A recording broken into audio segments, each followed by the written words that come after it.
안녕하세요. 세상 돌아보기입니다. 오늘 국방 논평 시간이고요. 헬리콥터에서 공격 헬기에서 발사하는 유명한 대전차 미사일 있죠. 헬파이어. 우리 아파치에도 장착되는 그하고 우리가 이제 내년에 LAH 소형 무장 헬기가 이제 전력화되면 장착될 아마 준비가 거의 다 끝난 것 같아요. 천건 미사일. 이 두 미사일을 한번 비교해 보겠습니다. 그 세대차가 좀 나거든요.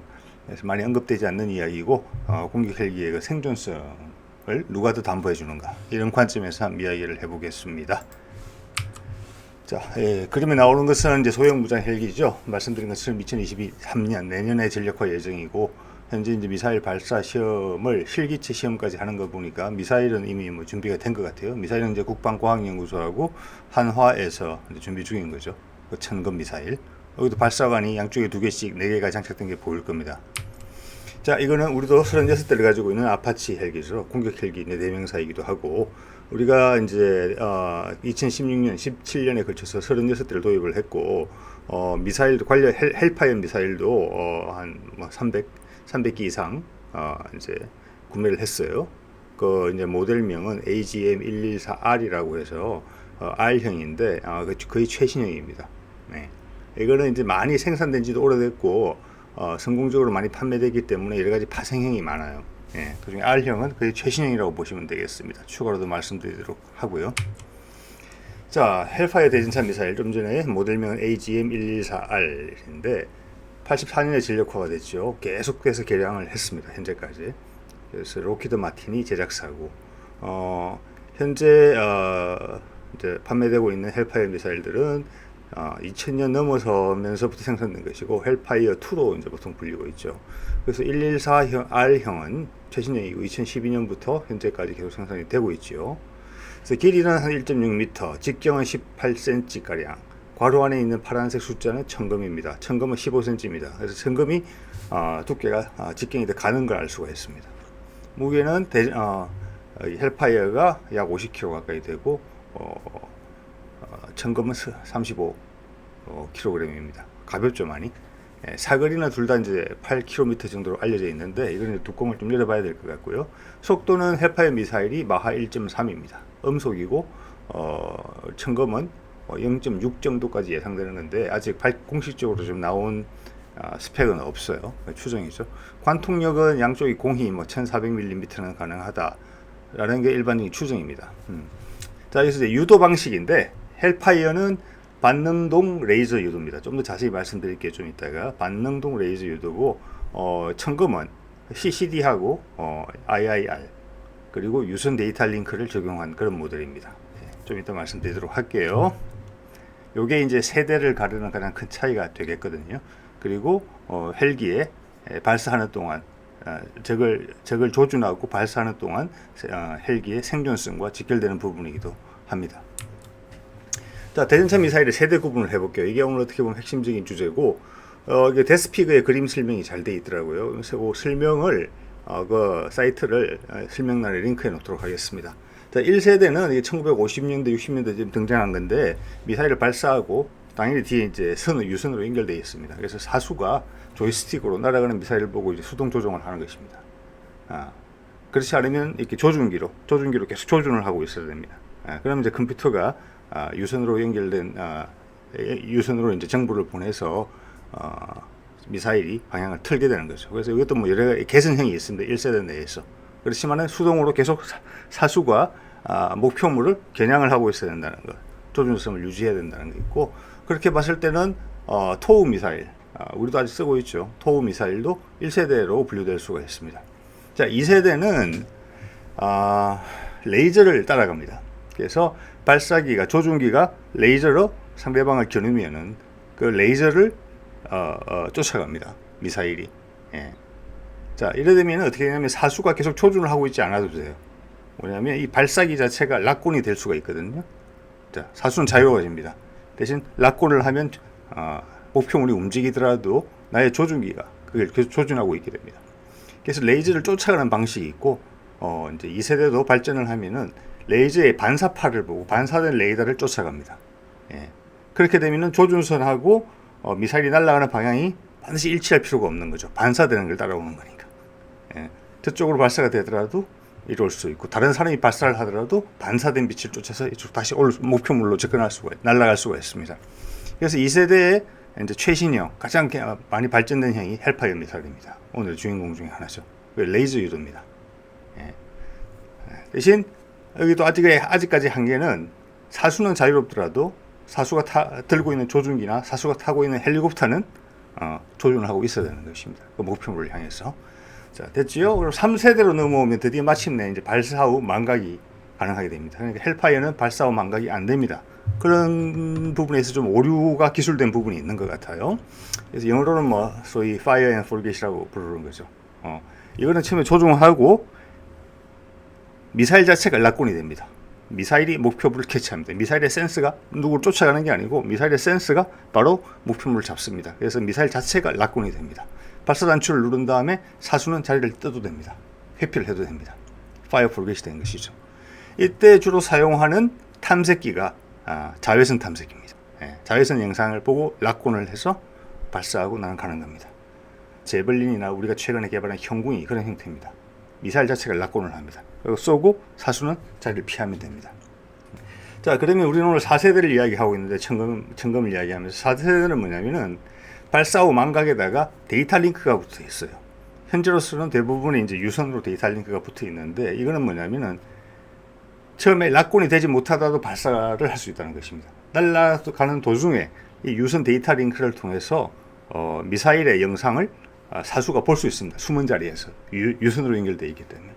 자, 거기서 수동으로 조정할 수도 있고 목표를 바꿀 수도 있고, 또 미사일이 그냥 스스로 라콘을 할 수도 있습니다. 그래서 멀리 도망가야 될 필요가 있을 경우에는 그 유선선을 끊고 헬기는 멀리 회피하면 됩니다. 그래서 발사 후 망각에다가 데이터 링크까지 포함된 겁니다. 이게 최신형입니다. 이게 4세대죠. 네. 이스라엘의 유명한 대전차 미사일 스파이크 ER과 우리 천검, 스파이크 ER을 이제 본보기로 삼은 미사일인 걸로 대부분은 생각하고 계시죠. 천검도 이 4세대에 속합니다. 헬파이어 미사일은 마하 1.3입니다. 자, 그 말은 초당 약 450m를 날아갑니다. 이게 최고 속도겠죠, 물론. 발사했을 때는 좀 가속된 시간이 필요할 겁니다. 최대 사거리가 8km로 나와 있어요. 그죠? 예. 그럼 아까 말씀드린 바처럼 이게 2세대의 최신 개량이기 때문에 나의 사격 통제 장치가 저게 목표물을 계속 겨냥을 하고 있어야 됩니다. 사수는 다른 걸 하고 있을지 모르겠지만 아파체에 있는 사격 통제 장치는 레이저로 계속 겨누어야 되는 겁니다. 예. 물론 헬기는 움직일 수 있습니다. 아래 위로 좌우로. 예. 그렇지만은 목표는 이 직선상에 있어야 되죠. 헬기로부터. 그렇기 때문에 산 뒤로 숨을 수는 없는 겁니다. 신호가 끊어지니까요. 그죠? 네. 자, 8km 최대 사거리에서 공격한다. 즉 상대방의 어떤 지대공 미사일, 개인이 들고 다니는 맨패즈의 사정거리를 벗어나기 위해서는 최대 사거리에서 공격하고 싶은 욕구 본능이 있을 겁니다. 안전한 거리에서. 그러니까 8km에서 공격한다고 가정을 하면은 초속 450m로 날아가서 가속하는 시간까지 감안을 하면 약 20초 정도 걸린다고 봐야 돼요. 발사 단추를 누르고 나서, 라콘이 되고 나서. 자, 그럼 20초간의 목표를 조준하고 있었습니다. 적의 입장에서 보면은 아파치 헬기가 저쪽에서 움직이는 거죠. 움직이긴 하더라도 내 가시선 안에 들어와 있는 겁니다. 즉 반격이 가능한 거죠. 20초간의 기간 동안. 예. 그 인터넷을 보면은 아파치 헬기가 16발의 헬파이어 미사일을 달 수가 있으니까 16대의 탱크를 사냥할 수 있다. 가능한 것이죠. 이상적인 상황에서는. 그렇지만 하나당 동시에 16대를 공격하는 건 절대 못한다는 말씀을 드리는 겁니다. 여기서는 한 대 공격하는데 최소한 20초. 그다음 다음 목표 물색 하겠죠. 그리고 발사 단추 누르면 또 20초. 예. 이런 과정을 16번을 반복해야 됩니다. 상대방의 반격을 단 한 번도 받지 않고. 아파치 헬기 한 대가 상대방 전차 16대를 격파하기 위해서는. 다분히 이상적인 수치라는 것을 느끼실 겁니다. 예. 자, 그럼 그 20초간의 취약성에 대해서 한번 말씀을 드려볼게요. 이게 바로 공격 헬기의 생존성하고 직결되는 부분이거든요. 아파치는 전체 기체가 14.5mm 탄인 4탄이 되는 것으로 되어 있습니다. 14.5mm 탄을 맞아도 떨어지지 않습니다. 그렇지만 그거 이상을 맞으면은 버틸 수는 있으나 결국에는 떨어집니다. 뭐 구경에 따라 다르겠죠. 자, 그러면 이거를 좀 실감나게 설명하기 위해서는 우리나라 상황을 적용시켜 볼게요. 우리나라의 방공망, 여러분 우리가 잘 알고 있는. 네. 이거보다 더 나은, 우리나라도 방공망이 상당히 촘촘한 나라입니다. 북한 같은 경우는 퀄리티는 품질은 떨어질지 모르지만 우리보다 더 촘촘한 방공망을 가지고 있을 수 있어요. 그래서 상대방이 뭐 탈레반이나 뭐 이런 무장 세력이나 게릴라 세력이 아닌 정규군이라면은 제가 지금 설명드리려고 하는 정도의 방공망을 가지고 있다고 봐야 될 겁니다. 자, 볼까요? 어떤 상황이 발생했을지. 아파치가 접근을 한다. 국지 방공 레이더 우리 있습니다. 군단급 레이더죠. 100km 정도를 탐지할 수 있습니다. 구역 탐지 능력을 가지고 있습니다. 헬기가 많이 올 수 있는 구역을 알고 있습니다. 계속 노립니다. 자, 국지 방공 레이더에서 탐지가 됐다. 그리고 천궁1과 천궁2는 스스로 또 가지고 있습니다. 레이더를. 우리나라에 이미 20개 이상의 포대가 배치되어 있기 때문에 어디 가도 큰 산 뒤에는, 큰 산 너머에는 미사일 포대가 하나씩 있다고 보시면 됩니다. 사정거리는 40에서 120km로 추정이 됩니다. 1, 2. 얘들이 근데 날라오겠죠. 자, 저고도로 피한다. 산에 숨으면서 온다. 그래도 국지 방공 레이더에 걸릴 가능성이 높습니다. 자, 그 다음에는 천마가 있습니다. 사정거리 9km입니다.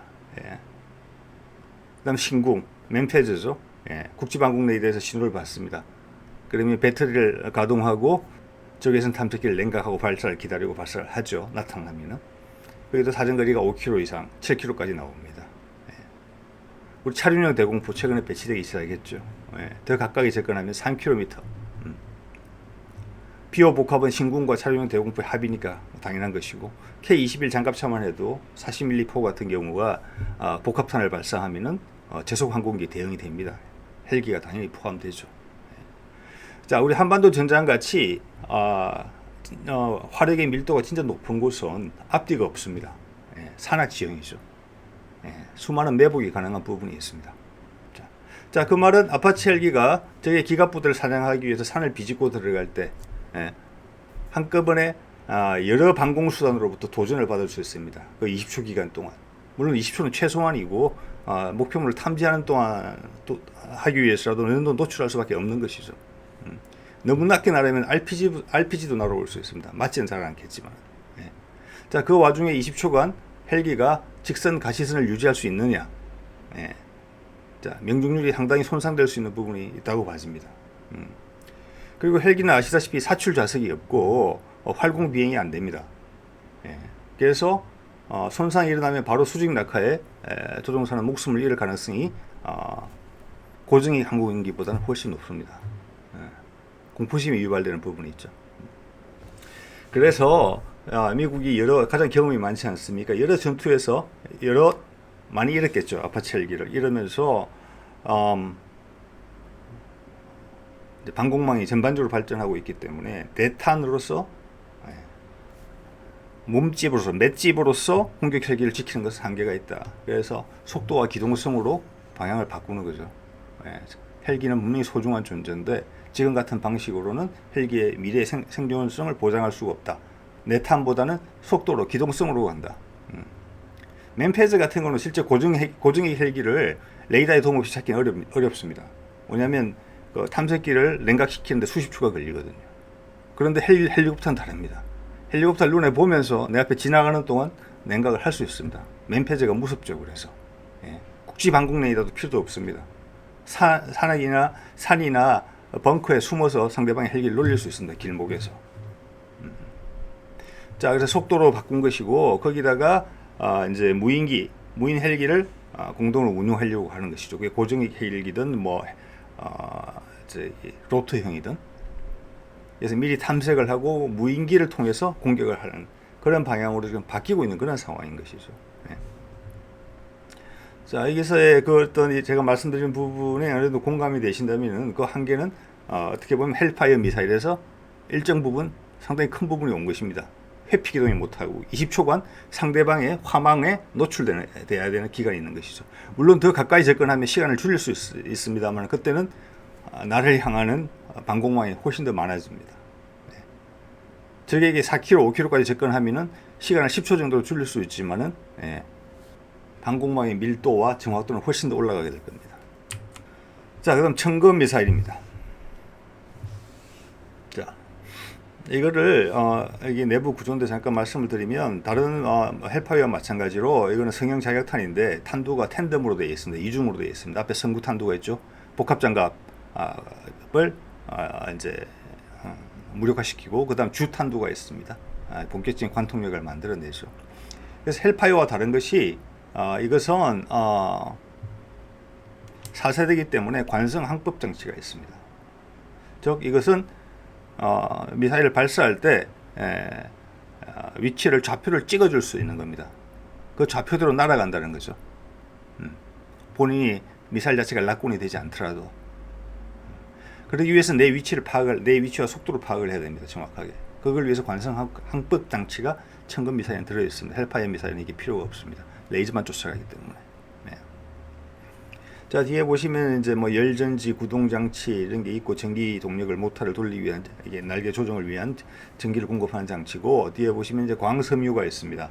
이 광섬유를 통해서 광섬유가 풀리면서 이게 LAH하고 연결이 되는 겁니다. 여기를 통해서 서로 통신이 일어나는데, 아까 설명에서 말씀드렸지만은 영상 정보가 왔다 갔다 합니다. 그래서 광섬유를 쓰는 겁니다. 일반 전선을 쓰지 못하고. 이게 아주 어려운 기술이라고 그래요. 상당히 빠른 속도로 나가는데 저항을 주지 않고 빨리 풀려야 되거든요. 필요할 때는 이걸 끊습니다. 예.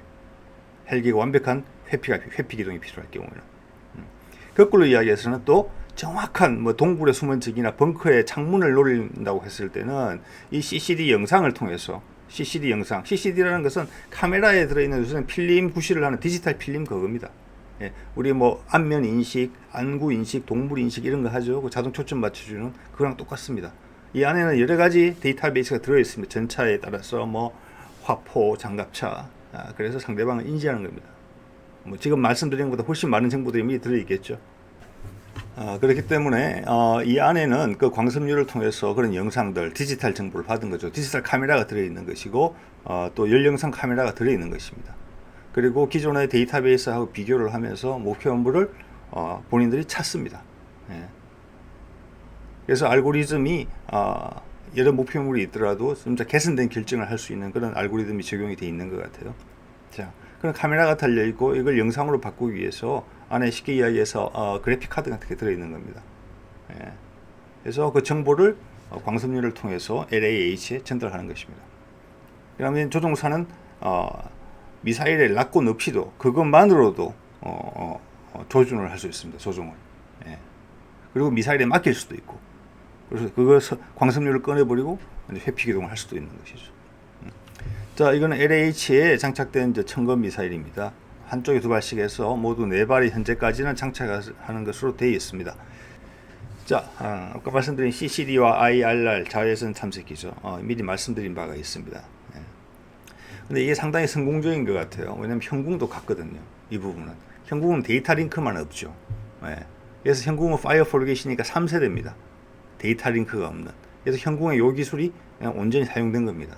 CCD하고 IRR을 쓰는 게 두 가지 탐색기를 서로 보안 관계를 복합으로 쓰고 있는 것이죠.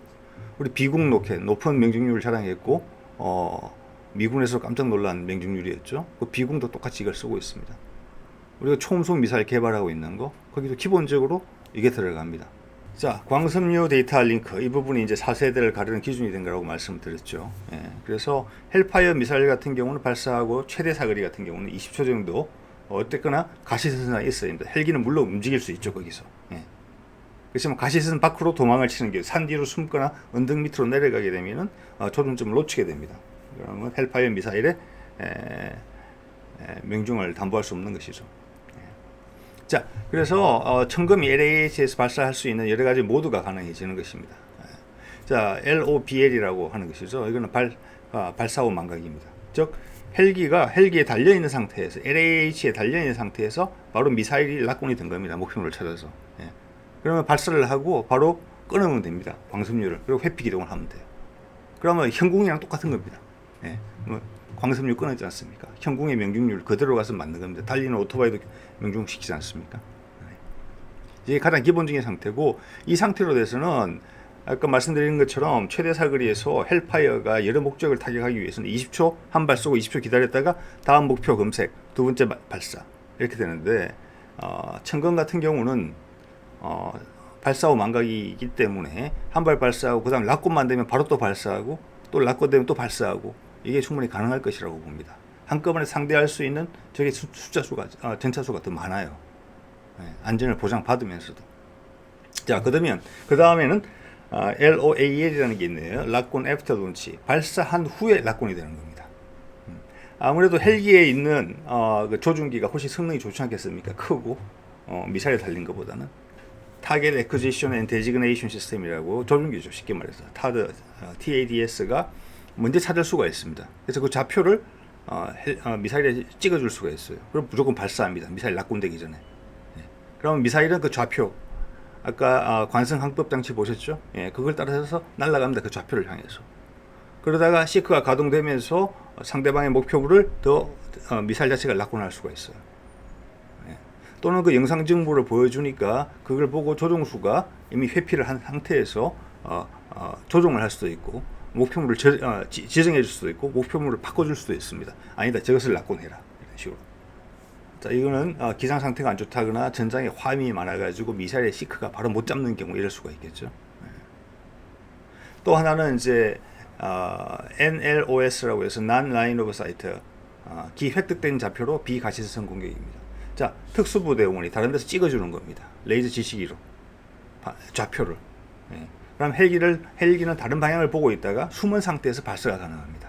그래서 그 좌표로 가는 겁니다. 그래서 그 다음 미사일의 시야에 그게 들어오면은 유선으로 연결되어 있는 상태이기 때문에 헬기는 안전한 곳에서 유선 조종할 수 있는 것이고 거기서 미사일이 스스로 낙군이 될 수도 있는 것입니다. 또 낙군된 목표를 바꿀 수도 있는 것이죠, 조종수가. 그리고 이 지금 회피해 있는 장소도 불안정해서 도피를 하려면은 여기서 낙군된 상태로 유지를 하고 미사일에 맡기고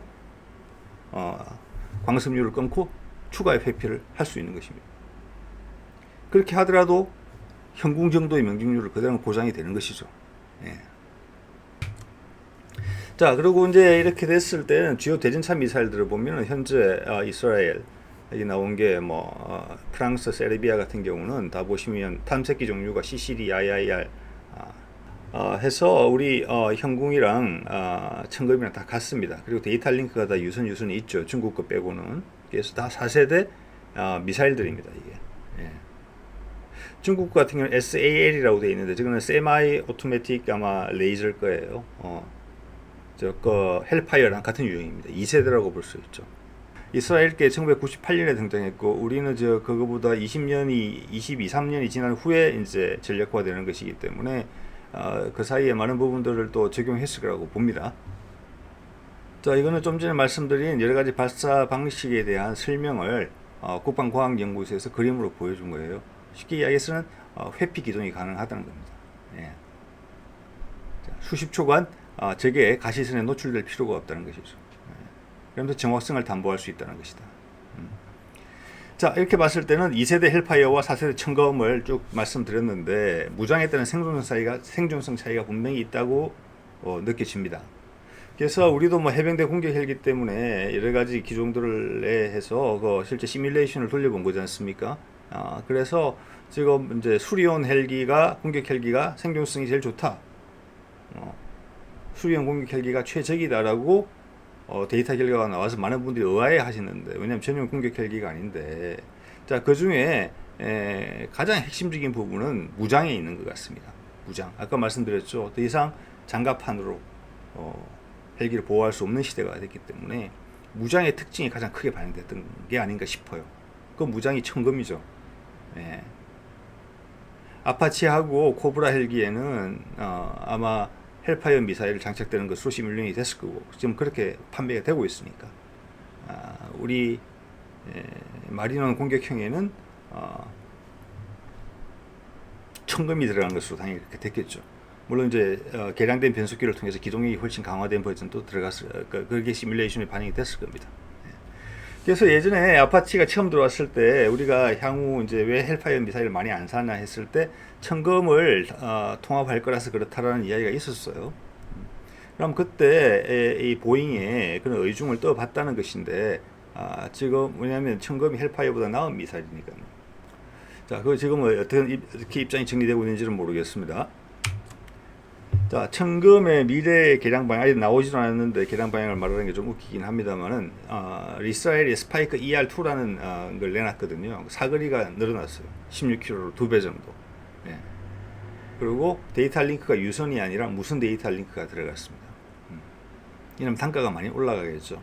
그렇지만 이제 이스라엘이 이런 모습을 보여줬기 때문에 일단 천검이 성공적으로 전력화가 된다면은 향후 이런 개량 이야기가 분명히 나오게 될 것이고 그 개량 방향은 이러하지 않을까 싶습니다.